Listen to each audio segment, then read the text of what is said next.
She laughed when she towed his truck, but froze when he walked into the HOA meeting in uniform, because she had no idea. He wasn't just a Navy SEAL. He was her new boss. Ethan Hale had spent most of his adult life serving his country. After 3 deployments, 2 commendations, and 1 near-death experience overseas, all he wanted now was peace. When he returned to his small home in a quiet suburban neighborhood in Texas, he thought he'd finally found it. The American flag hung proudly on his porch, and his military-issued truck sat parked in his driveway. Clean, secure, and within all HOA regulations. But within a week, he learned that the real battle was just beginning. It started with a note on his windshield. Written in bright red marker, it read, "This isn't a battlefield. Move this monstrosity." Ethan didn't take it personally at first. He'd seen worse overseas. But he did find it odd. The truck wasn't blocking the road. It wasn't leaking oil. It was fully registered and met every parking regulation on the books. He chuckled, crumpled the note, and went about his day. The next morning, his truck was gone. For a split second, Ethan's military instincts kicked in. Was this a theft? He called the police to report it missing, only to be informed that it had been towed on the order of the local HOA president. Confused, Ethan pulled up the HOA regulations and read them thoroughly. Nowhere did it say anything about military vehicles being banned. In fact, the Texas Property Code specifically prohibited HOA discrimination against veterans' vehicles. He went to the HOA office and asked to speak with the president. That's when he met her. Cheryl, the self-declared queen of the neighborhood. Early 50s, surgically tight face, oversized sunglasses, and a tone that could curdle milk. She didn't just dislike Ethan's truck. She despised it, called it an eyesore, said it lowered property values, and told Ethan he was being a little dramatic when he mentioned his rights as a veteran. Cheryl wasn't interested in facts. She wasn't interested in the law. She was interested in control, and she had no idea who she was dealing with. Ethan calmly explained the situation, showed her the regulation, and asked for a copy of the towing order. She laughed in his face and said, "Maybe next time, park like a civilian." Instead of losing his temper, Ethan did something she wasn't expecting. He smiled. Then he left. What Cheryl didn't know was that during his time overseas, Ethan had been more than just a soldier. He had also studied law enforcement policy, earned his degree in administrative leadership, and recently acquired minority stake in the local property management firm, the same firm that provided legal oversight for the neighborhood's HOA board. When the towing company realized the truck belonged to a decorated Navy SEAL, they panicked and released the vehicle at no charge. But Ethan wasn't looking for freebies. He was preparing a case. He documented everything: the note, the tow, the conversation with Cheryl. He spoke with neighbors, some of whom had also been unfairly targeted. Cheryl had a pattern. She fined a father for building a ramp for his disabled son. She cited a widow for having too many plants on her porch. And now, she had towed a war veteran's truck without cause. Ethan filed a formal complaint with the HOA's legal division and quietly submitted his candidacy for the upcoming board elections. He didn't campaign publicly. He didn't need to. His name and his story spread like wildfire across the community. Residents were tired of Cheryl's dictatorship. They wanted change, and they found their champion in Ethan. When the board election results came in, Cheryl was still basking in her assumed power. She had no idea what was coming next. Ethan won by a landslide. In fact, he had received the highest vote count in the HOA's history. It wasn't just a victory, it was a message. Cheryl wasn't just unpopular. She was unwelcome. The following week, Ethan walked into the first HOA meeting wearing his full Navy SEAL uniform, medals shining, shoulders squared. The room fell silent. Even Cheryl sat stunned, not quite sure what to say. But she didn't have to say anything, because Ethan had all the paperwork, the evidence, the regulations, the votes. And he had a mission, not of vengeance, but of accountability. The first board meeting under Ethan's leadership marked a dramatic shift in tone and purpose. What had once been a petty arena for personal vendettas and micromanagement was now a room filled with resolve, transparency, and a hunger for fairness. Ethan didn't raise his voice or call for retribution. Instead, He began by reading a detailed report on HOA abuses that had occurred under Cheryl's tenure. Dozens of fines issued without legal standing, discriminatory enforcement of parking and landscaping rules, and a toxic culture of intimidation that had driven several families to consider selling their homes. The room sat in stunned silence as Ethan laid it all out. He pointed to inconsistencies in the toll logs, including his own. He showed how the HOA had misused funds, including paying for Cheryl's private gardener, while rejecting maintenance requests from disabled homeowners. He explained how state law clearly protected veterans from being penalized for their service-related vehicles, and how Cheryl's actions violated both HOA bylaws and Texas property code. Rather than demanding Cheryl's resignation on the spot, Ethan proposed a vote of no confidence from the board and community members present. The result was overwhelming. Within minutes, Cheryl was removed from her position as HOA president. Her privileges were revoked, and an ethics review panel was established to examine every major decision made during her administration. What followed wasn't chaos. It was clarity. Under Ethan's leadership, the HOA implemented sweeping reforms. A new set of fair and transparent parking rules was introduced, including specific protections for military and emergency personnel vehicles. The rule book was rewritten to remove subjective language that allowed board members to target residents based on personal preferences. An independent grievance committee was formed so that residents could appeal citations or report abuses without fear of retaliation. One of Ethan's first major initiatives was a Veterans First policy, which gave priority approval to home modifications for veterans and protected the display of flags, service plaques, and military-related equipment within reasonable bounds. He personally met with residents who had been wronged, listened to their stories, and ensured their fines were refunded or rescinded where appropriate. Neighbors who had once felt powerless finally had someone who not only understood their frustration, but took action to correct it. Cheryl, meanwhile, attempted to mount a public defense, claiming she was being targeted unfairly and that Ethan was overstepping his authority. But her past decisions, now in the spotlight, spoke louder than any of her words. Local news picked up the story. First a blog post, then a televised segment featuring Ethan's service background and the stunning transformation of the HOA board. Public sentiment overwhelmingly sided with him. People weren't just inspired, they were relieved. A toxic system had been exposed and dismantled by someone who had already risked everything for his country. It didn't take long for other HOAs across the state to take notice.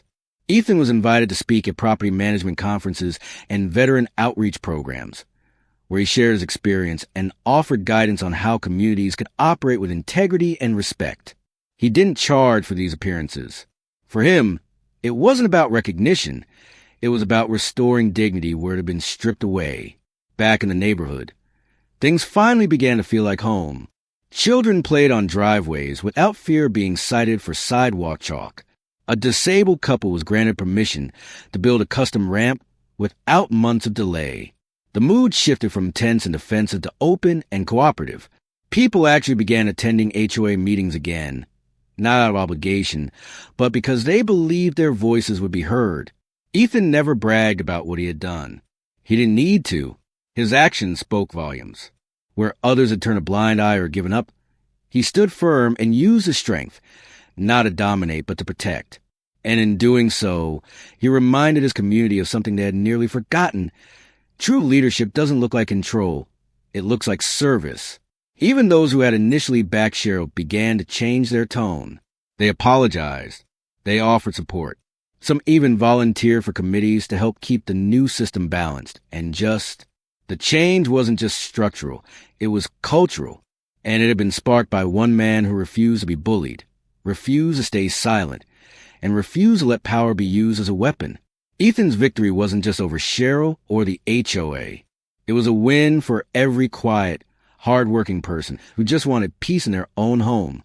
And in a neighborhood that had once turned a blind eye to injustice, that peace had finally been earned, one decision, one policy, and one voice at a time.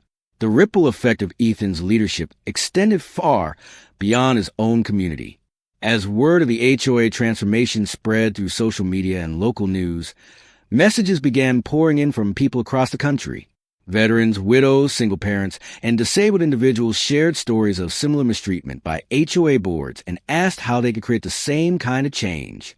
Ethan responded to every message personally, guiding others through the legal and administrative steps they could take to fight back against unfair treatment. One of the key components of Ethan's approach was education. He worked with legal professionals and veteran support organizations to compile a free downloadable handbook called Home Front Justice, a veteran's guide to HOA rights. It contained plain language explanations of federal and state laws protecting service members, real examples of successful policy reforms, and a step-by-step guide for filing complaints, running for board positions, and initiating HOA audits. The guide quickly gained traction in veteran forums and was even referenced in online homeowner legal groups. Back in his neighborhood, the cultural change continued to deepen. Instead of operating behind closed doors, the HOA now live-streamed meetings and published monthly transparency reports. Budgets, complaints, and decisions were made public, and all board members had to sign a code of conduct. Trust, once shattered, had been restored through openness and accountability. With Cheryl permanently removed and her closest allies having either resigned or been voted out, the new board focused on healing the damage that had been done. They prioritized repairing neglected infrastructure, including community walkways that had become unsafe. They halted unnecessary fines and redirected funds toward neighborhood beautification projects chosen by the residents through open voting. One of the most appreciated changes came in the form of community events. Ethan and the board launched a quarterly Neighbors First Day, an event where residents came together for cleanup projects, BBQs, and support drives for local charities and veterans' homes. The first event saw more than 70 residents participate, including people who hadn't spoken to each other in years. Bonds were rebuilt. Conversations reopened. For the first time in recent memory, neighbors felt like they were actually part of community, not just tenants under scrutiny. Cheryl, meanwhile, faded quietly from public life. Her attempt to file lawsuits and regain influence failed. She became a cautionary tale, a symbol of unchecked power and petty control. But Ethan never spoke ill of her in public. He believed that true justice didn't need gloating. Her downfall came not through revenge, but through transparency, fairness, and community action. That, in itself, was a victory. Ethan's example inspired others in the neighborhood to step into leadership roles they'd once avoided out of fear. A young mother ran and won a seat on the board, representing families with children. A retired firefighter joined the maintenance committee and helped revamp safety protocols for the community park. A disabled veteran began working with Ethan on a state-level advocacy initiative to push for stronger legal protections against HOA abuse. That initiative grew faster than expected.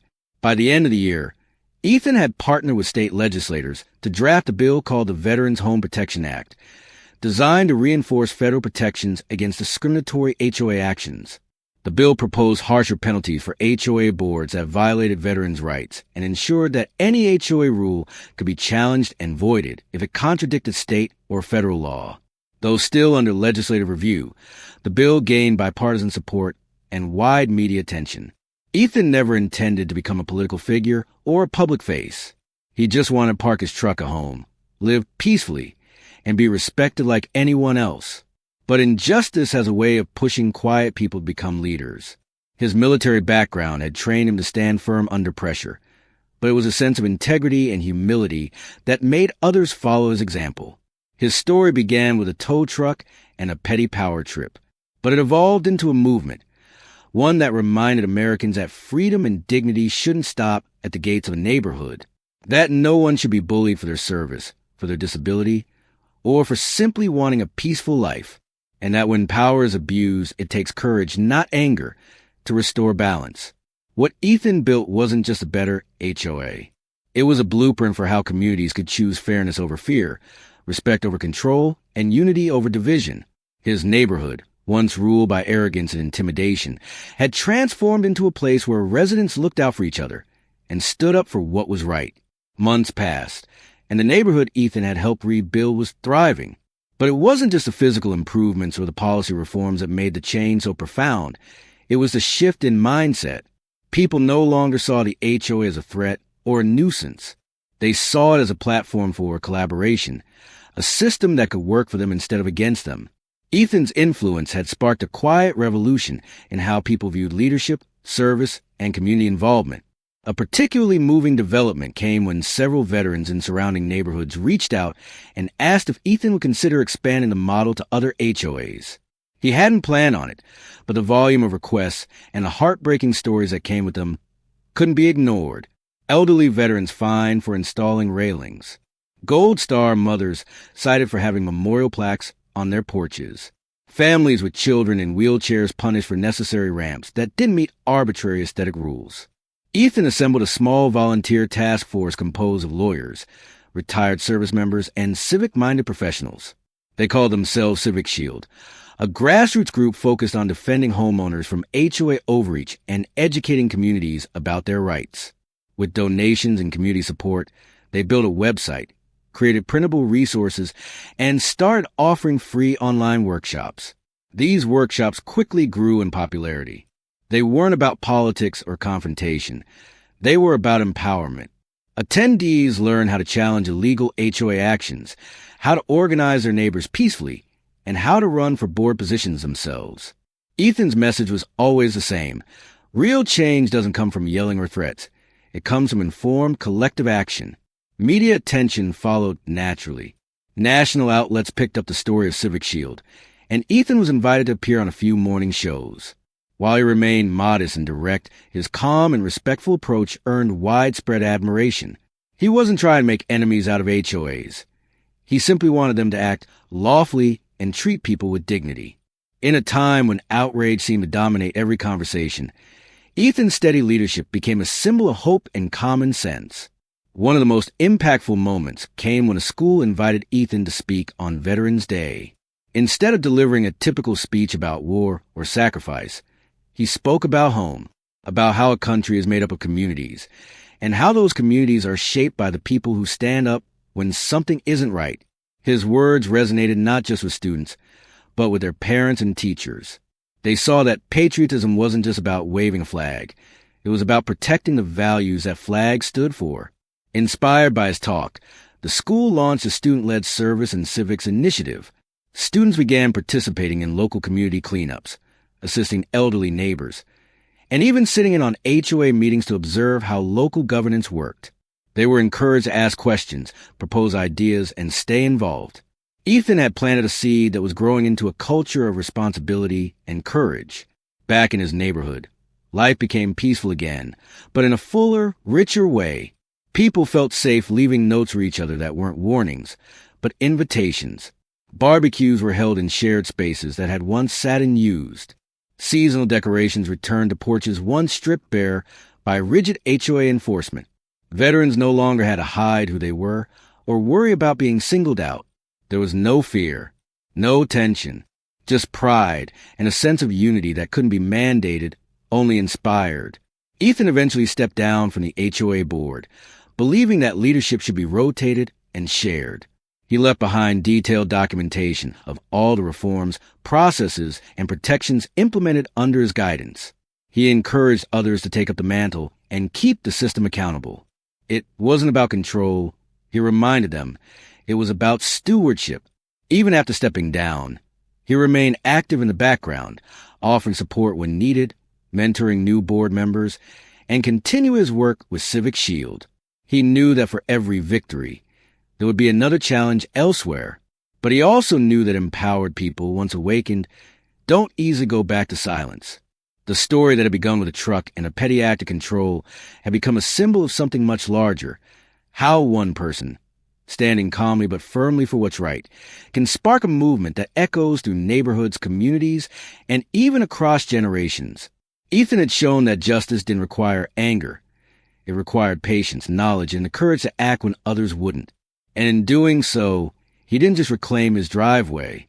He helped thousands reclaim their dignity, their homes, and their belief in the power of ordinary people to make extraordinary change.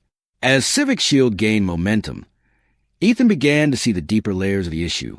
It wasn't just about HOA overreach or one power-hungry individual.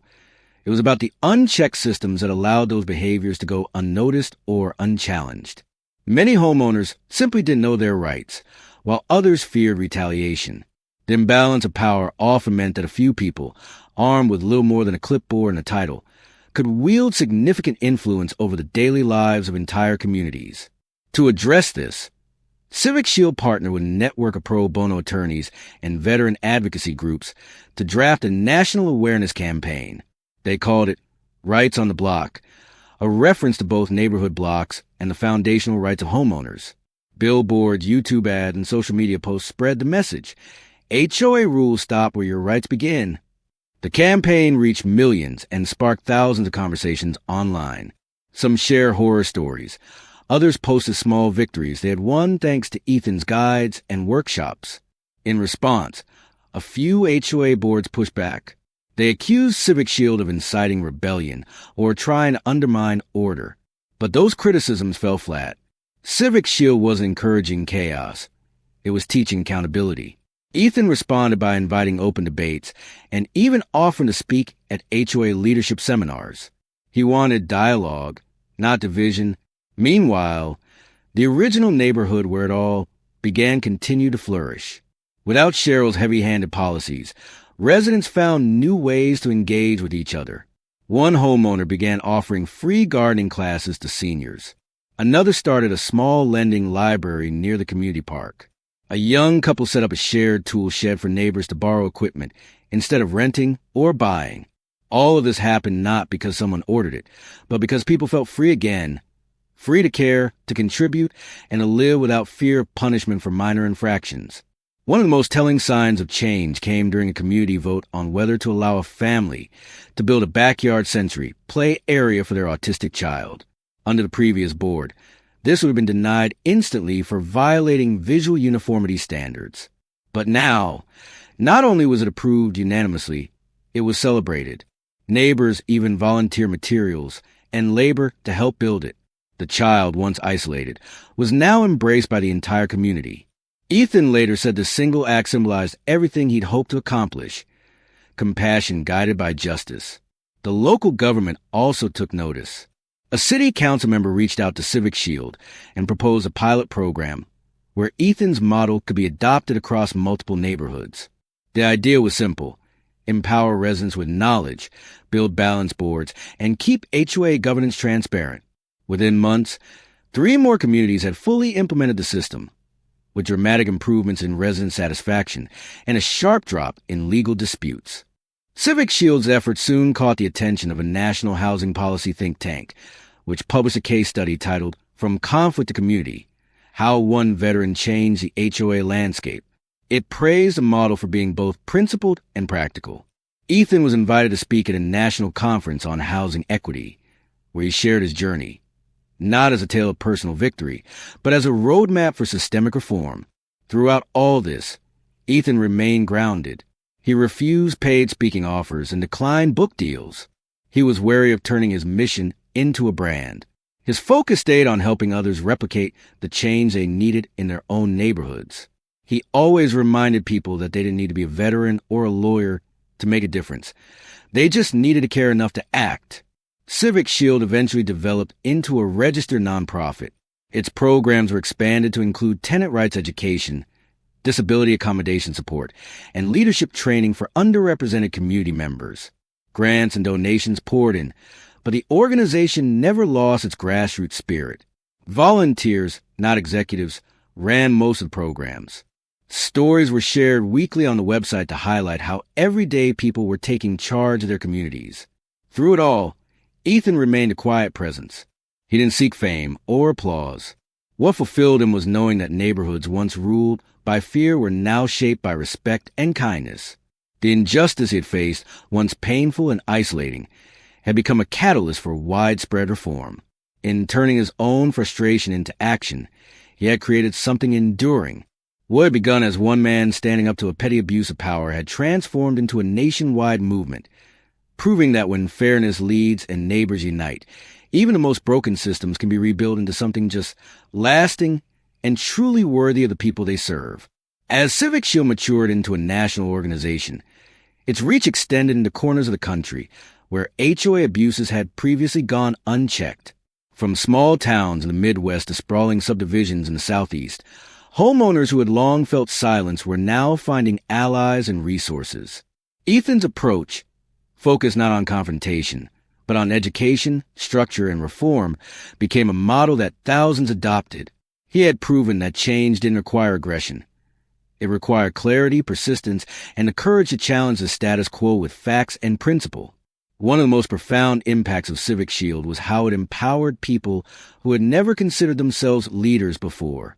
Grandmothers began showing up to board meetings armed with copies of housing statutes. Teenagers helped their parents draft respectful appeals to reverse unfair fines. Veterans, who had spent years avoiding conflict at home, found the strength to stand up and protect their communities once again. This time not with arms, but with advocacy. The empowerment was tangible and widespread. At the policy level, the impact was becoming measurable.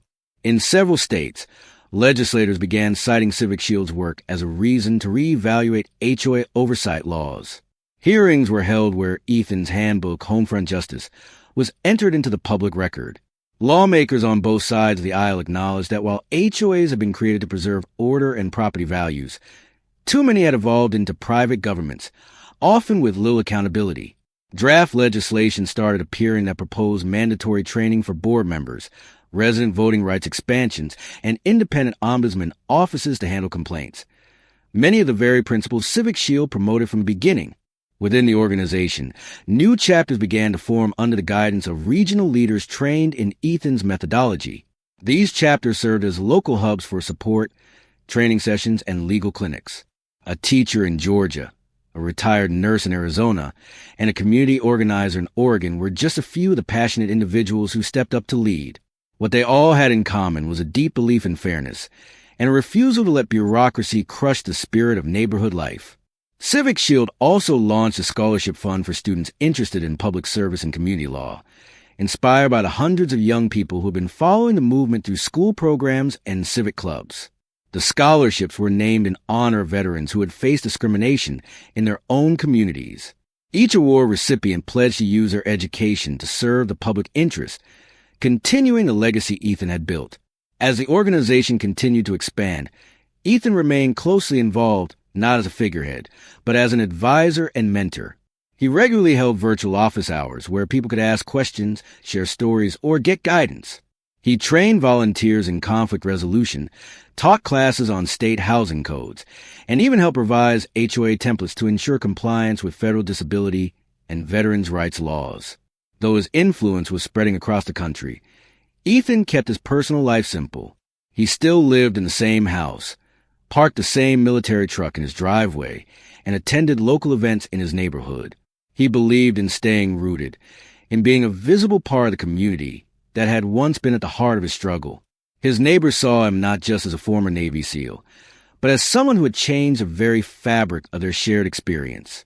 Occasionally, news outlets would check in on the story, sometimes to mark the anniversary of the original HOA incident, sometimes to cover new legislative wins inspired by Civic Shield. Each time, Ethan would politely deflect personal praise and redirect the spotlight to the community efforts, the volunteers, and the families who had turned pain into progress.